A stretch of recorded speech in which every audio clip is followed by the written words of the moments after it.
Hello, my noble band of outlaws. Outlaw Samurai coming at you live with a video. Well,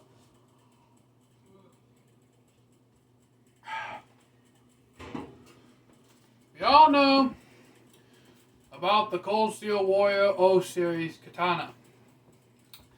And if you're wondering why the grip looks half-assed, it's because I had this thing apart to do measurements for a new Suka core that I'm planning to make for it, and I just quickly rewrapped it to do this video. If you can tell by the title, this old girl's going to meet her little sister today. What I mean by that is, I have the Cold Steel Warrior series katana. Now, I know it's partially open. I was really excited to get this, and I forgot that I still had to do an unboxing video. This review will be added to the long list of growing cold steel reviews on my channel. I actually have more cold steel shit in my collection than pretty much any other manufacturer at this point. I have the Cold Steel Warrior O katana, or Warrior O series katana. I have the Cold Steel Italian longsword, the Cold Steel pole axe, and the Cold Steel Warrior series normal katana, which I bought off of Amazon.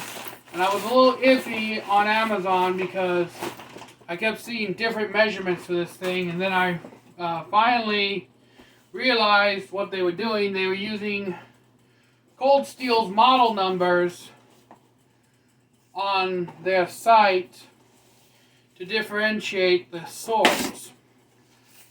I, of course, did not know that. Let's get to the nitty gritty, shall we?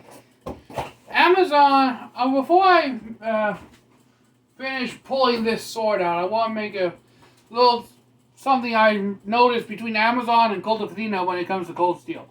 Cult of Athena ships you the sword. When they get it from Cold Steel, they unbox it, and then they ship it to you in the sword bag, in the scabbard, basically all as one piece, where Cold Steel ships all the stuff in one box, but it's all separately packaged to prevent dings and scratches. But as we can see from my many patch jobs to the lacquer of this Sire, not exactly a sturdy lacquering.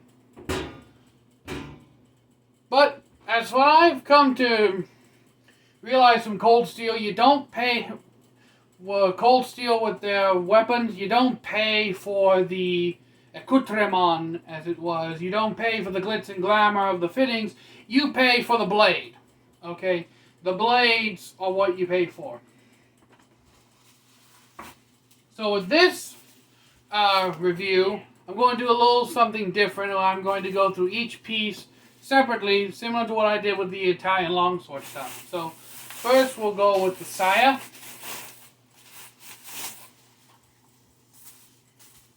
Here's the Sire of the Warrior O katana.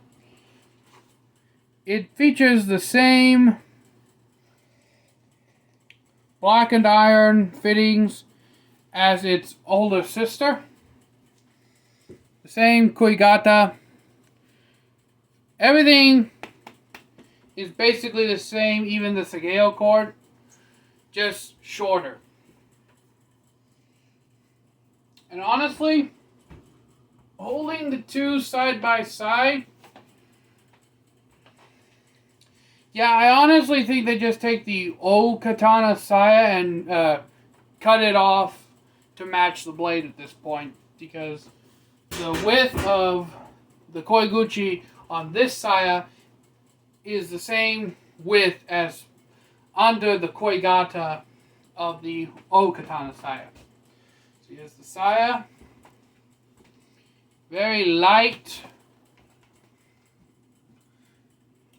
the thing about Sires that I'm noticing. I can't really in good confidence call this a full-fledged Sire. Just because of the weight. It does what a Sire is supposed to do, and that's keep the sword housed when you're not using it, and to slip it through your belt so you can carry it, but it just has no weight. I feel as though Sire should have weight, should have basically presence. Where it's like if you lose the sword, at least you have a good, solid backup, in a sense. That's my personal belief on Sire. This is just too light, personally, for me to call it a fully functional Sire in the sense that you can use it in a pinch to fight somebody. But, still, good Sire nonetheless. It does what it's supposed to. And this one is probably going to be more dinged up than the other one, because I'm planning on turning this sword into a bushcraft sword. You heard me right. I'm planning to turn the Warrior series katana into like a survival bushcraft sword. So, look forward to that little redneck upgrade. The next article I will pull out is the sword bag. Now, on the last sword bag I got, it appears they followed suit on this sword bag, as they do not have the Cold Steel logo embroidered on either side of the sword bag. But this is a heavy cotton sword bag with multiple layers, two-tone coloring, navy blue outside with a white inside. Not bad. Very high quality from what I can tell. I'm not an aficionado on sword bags, but this feels a hell of a lot better than some of the other sword bags I've gotten on my other $100, $200 swords. Next, as Matthew Jensen would say, let's get to the pointy, stabby, killy part. Or the part where everyone's here for, and that is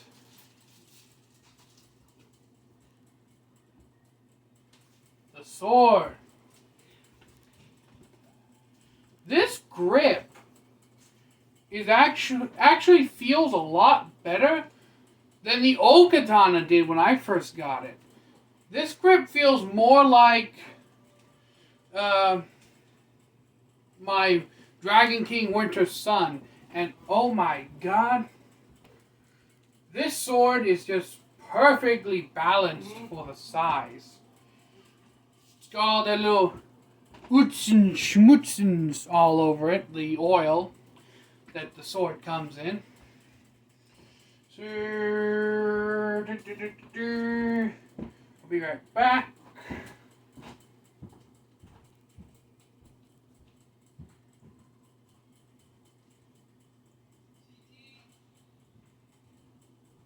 What? See, that's what I tell you about.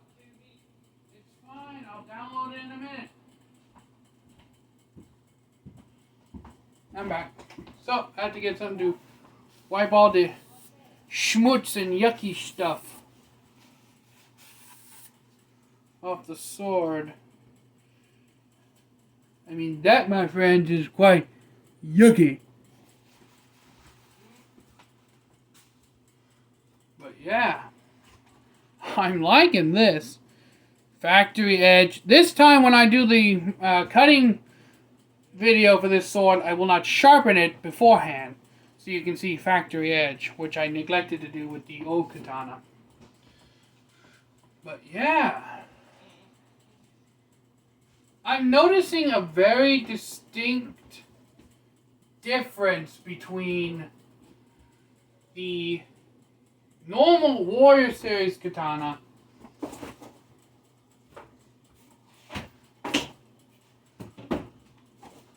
and its much bigger sister, the Warrior O katana. Aside from the blade length, Subas are both the same size. Suka core, a little different. It's on. Pretty much everything that the shorter Warrior Series katana is basically transferred over to the Warrior O katana, but in much larger proportions. Which one is it on?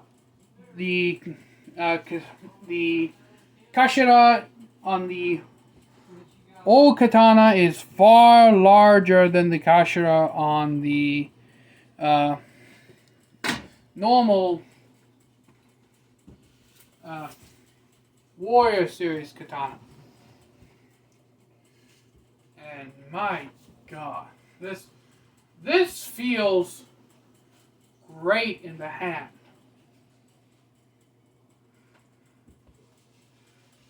I mean, I honestly feel I can use this pretty much one-handed.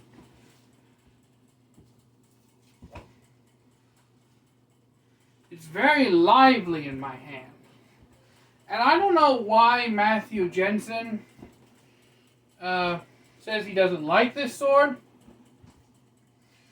I'm actually finding it to be quite enjoyable.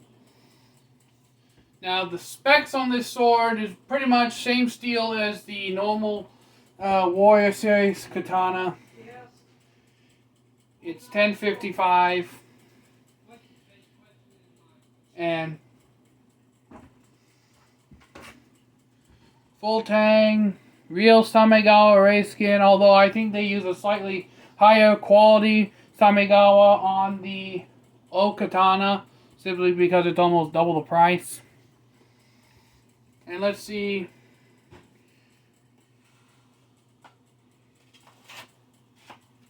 Okay. Right here,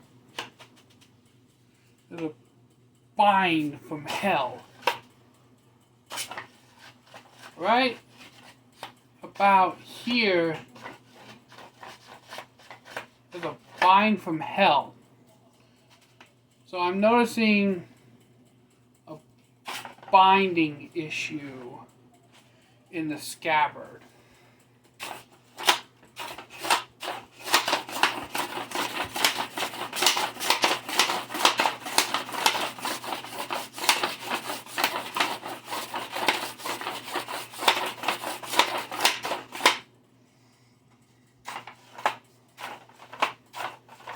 Okay, so I pretty much just completely wrecked the issue it has with binding. It's stupidly secured in there and no rattle. So that's good. Already I can tell this Sire is a much better quality than the bigger one. But it still likes to bind like a son of a bitch.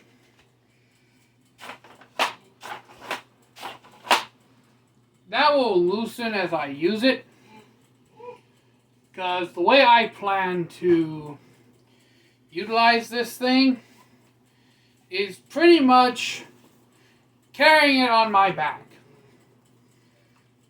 And I know what all of you are thinking.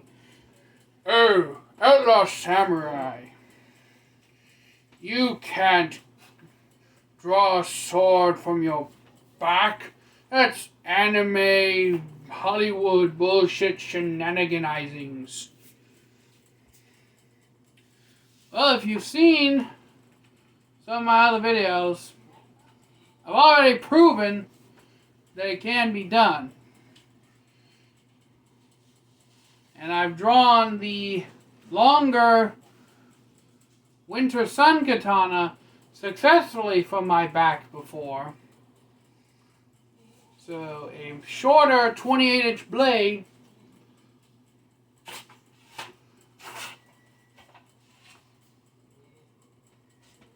I can do.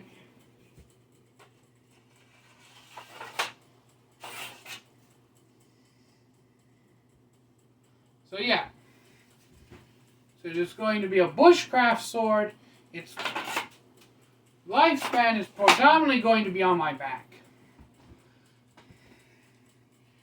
But yeah, I just need to fool around with this thing for a little while, loosen it up. And this video is already getting into 15 minutes, so you see me ramble on and on. I know I didn't give you very many specs, but this is basically just a shorter version of the Cold Steel Warrior O Series katana. And if you want to see the full specs of that, just watch my review of it in the playlist. I think I titled it Cold Steel something. But, yeah. I really can't say much about this. I just feel like this is, for the money on Amazon, this will cost you around $400 on Amazon. $473 is what I paid for it.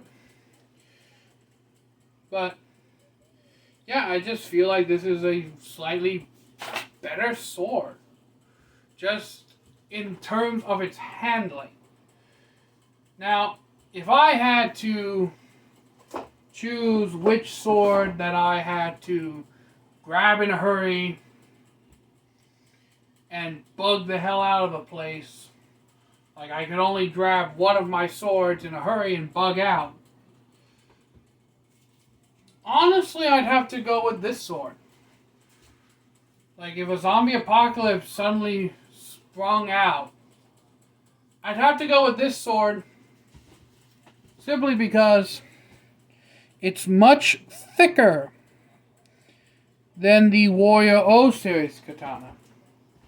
And that thickness equals durability. Durability equals strength. Strength equals not breaking. I just noticed there's all kinds of sawdust all over this blade, all over the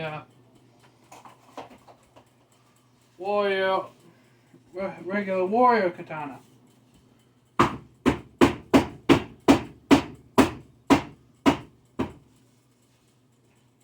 I have to bang some of that sawdust out of there. But I don't want to make this video too excessively long. I will try to do a much shorter, more concise review of this sword once I've played around with it, and this has just basically been me rambling on about it.